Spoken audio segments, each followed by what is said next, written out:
Imagine this. It's the late 1950s.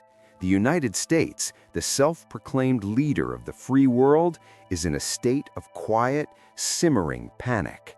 The fear wasn't a visible enemy marching across a border. It was a tiny, beeping metallic sphere circling silently, 500 miles above their heads. Sputnik. On October 4, 1957, the Soviet Union launched the first artificial satellite, proving beyond a shadow of a doubt that they possessed missile technology superior to America's. It was a technological Pearl Harbor, a shocking existential crisis that shattered American confidence. The beeping of that Soviet satellite was, as one U.S. senator famously put it, the sound of communism. This was the birth of the space race, not as a grand vision of exploration, but as a desperate, high-stakes battle for global prestige and survival in the deadly dance of the Cold War.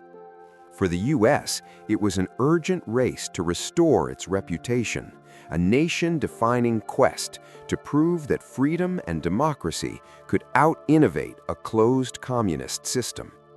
This is the story of how America answered the challenge, not with a single step, but with a decade-long, improbable, and almost unbelievable leap. The immediate U.S. response to Sputnik was a series of embarrassing failures, dubbed flopniks and kaputniks by the press, that only deepened the national humiliation. But beneath the chaos, a fundamental change was happening.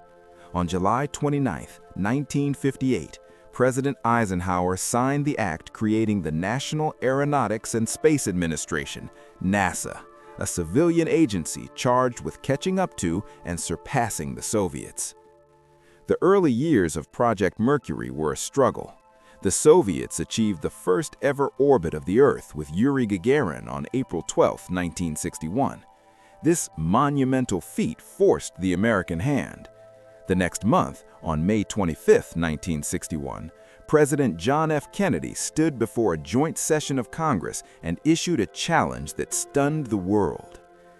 I believe that this nation should commit itself to achieving the goal before the decade is out of landing a man on the moon and returning him safely to the Earth. Think about the sheer audacity of this statement. At the time, the entire U.S. human spaceflight experience amounted to a single 15-minute suborbital hop by Alan Shepard. They didn't have the rockets, the computers, the tracking stations, the materials, or the technical know-how. They were committing to a goal 10 years away with technology that didn't yet exist. It was a massive $24.5 billion bet, the largest non-military investment in U.S. history.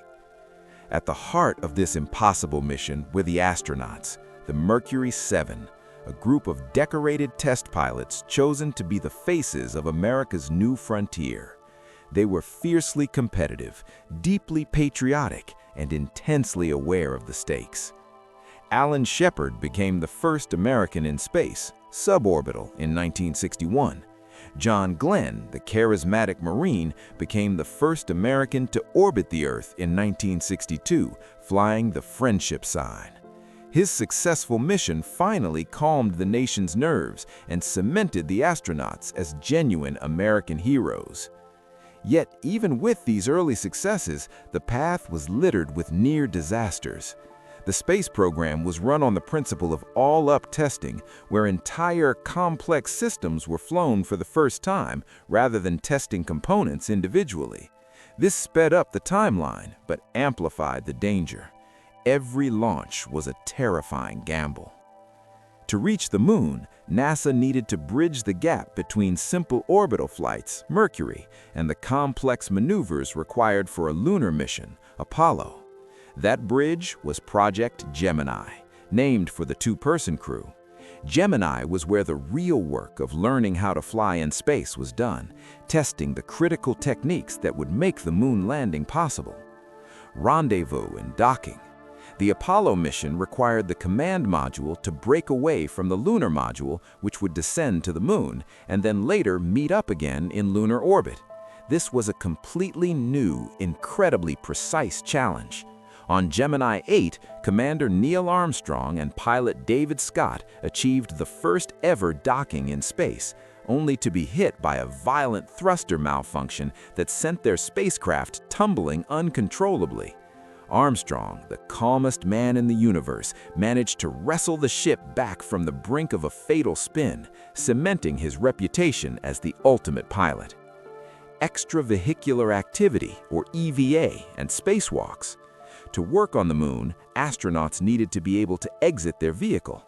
Ed White on Gemini 4 performed the first American spacewalk in 1965, floating for 23 minutes and famously having to be ordered back into the spacecraft, saying it was the saddest moment of his life. These spacewalks were initially plagued by difficulties. Astronauts struggled with exhaustion and overheating, a testament to the fact that they were figuring out the physics of working in a vacuum with every flight. Endurance. Later Gemini missions proved that a crew could spend up to 2 weeks in space, the approximate duration of the full round trip to the moon. Gemini was the crucible. It was where the Soviet lead was finally eroded, not with one dramatic first, but with dozens of tedious, dangerous, and brilliantly executed technical milestones. In the midst of this furious progress, tragedy struck. On January 27, 1967, during a routine launch rehearsal for Apollo 1, a fire erupted in the command module on the launch pad. Astronauts Gus Grissom, Ed White, and Roger Chaffee perished. The fire revealed critical flaws in the capsule's design and wiring, and an atmosphere of complacency that had crept into the rushed program. It was a devastating setback, forcing NASA to halt the Apollo program and spend 18 months in a brutal process of self-examination and redesign. The public, always aware of the danger, watched as the very soul of the program was scrutinized.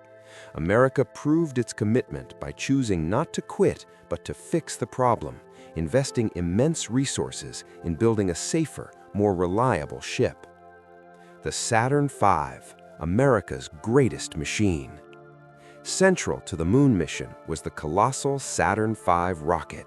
Standing taller than the Statue of Liberty, it remains the most powerful rocket ever successfully launched. Amazing fact: at liftoff, the 5 F1 engines of the first stage generated 7.5 million pounds of thrust. The noise alone was physically painful and could be felt miles away. It was a masterpiece of engineering, born largely from the efforts of German rocket scientist Wernher von Braun and his team, who had been brought to the US after World War II. Engineering marvel. The precision required was mind-boggling.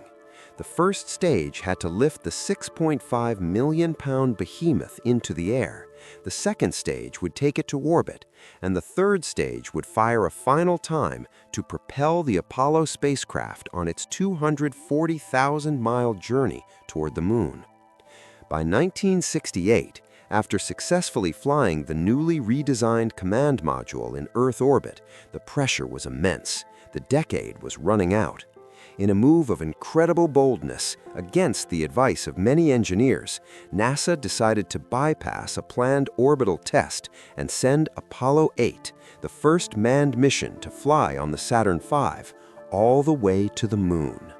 On Christmas Eve 1968, Commander Frank Borman, James Lovell, and William Anders became the first humans to orbit another celestial body. The famous Earthrise photo they took became an icon, changing humanity's perspective of its own planet forever. The American audience, glued to their TVs, finally saw the moon not as a distant object, but as a tangible destination. The stage was set. In the summer of 1969, Apollo 11 was ready. Commander Neil Armstrong, Lunar Module pilot Buzz Aldrin, and Command Module pilot Michael Collins were the crew entrusted with the weight of President Kennedy's promise. On July 16, 1969, the Saturn V lifted off from Cape Kennedy, carrying the hopes of a nation and an estimated global audience of 600 million people. A heart-stopping countdown. After 4 days of flawless transit, Armstrong and Aldrin entered the lunar module, Eagle, separating from Collins, who remained orbiting in the command module, Columbia. The descent to the surface of the moon was the single most dangerous part of the entire mission. As the Eagle flew toward the landing site, the onboard guidance computer, with less processing power than a modern smartphone, began flashing a cascade of alarms, the 1202 and 1201 alarms. Mission Control, led by a young flight director named Gene Kranz, had to make a real-time call: abort or continue. They quickly realized the computer was simply overloaded and, trusting their simulations, gave the now legendary call, "Go, go." But the problems were not over. As Armstrong peered out the window, he realized the computer was guiding them toward a boulder-strewn crater, a certain catastrophe. Taking manual control, he piloted the Eagle over the hazardous terrain, flying horizontally, searching desperately for a smooth landing spot. The fuel gauge was plummeting. Mission Control called out 60 seconds of fuel remaining, then 30 seconds. If they didn't land in the next half-minute, they would have to abort the mission just feet from the surface. Finally, with just 17 seconds of fuel remaining, Buzz Aldrin called out the 4 words that brought the world to a standstill: "Contact light," followed instantly by Armstrong's iconic understatement: "Houston, Tranquility Base here. The Eagle has landed." In Mission Control, the tension that had been held for years broke in a roar of cheers. The small step. Hours later, on July 20th, 1969, at 10:56 p.m. Eastern Daylight Time, the world saw the ghostly black-and-white image of a boot touching fine lunar dust. Armstrong's words, "That's one small step for a man, one giant leap for mankind," were more than a statement. They were the fulfillment of a decade of blood, sweat, sacrifice, and unimaginable technological brilliance. Buzz Aldrin followed him, famously describing the lunar landscape as magnificent desolation. They spent only 2.5 hours outside, planting the American flag, designed to stand stiffly in the airless void, and gathering 47 pounds of lunar samples. They left behind a plaque that read, "Here men from the planet Earth first set foot upon the moon, July 1969 AD. We came in peace for all mankind." The successful return of Apollo 11 to Earth cemented America's victory in the race to the moon. It was a triumph not just of technology, but of political will and organizational structure. While the Soviet Union had been secretive and decentralized in its lunar efforts and plagued by failures of their massive N-1 rocket, the United States poured all its resources into one clear, audacious goal set by a single president. For the American audience, the moon landing was a moment of unmatched national pride and unity, a defining peak during a decade scarred by war, assassination, and civil unrest. It proved that a free society with open goals and transparency, broadcasting the failures alongside the successes, could achieve the impossible. Between 1969 and 1972, 5 more Apollo missions landed on the moon, bringing the total of lunar explorers to 12. The last man to walk on the moon, Gene Cernan of Apollo 17 in December 1972, left a legacy, a challenge for future generations. The moon landing was a fleeting moment of global astonishment, but the legacy of the space race, the hundreds of thousands of people employed, the microchip technologies developed, the sense of limitless possibility, forever changed America and the world, proving that no challenge, however impossible, is truly beyond reach. The echo of that small step still rings in every new American innovation and dream of reaching for the stars.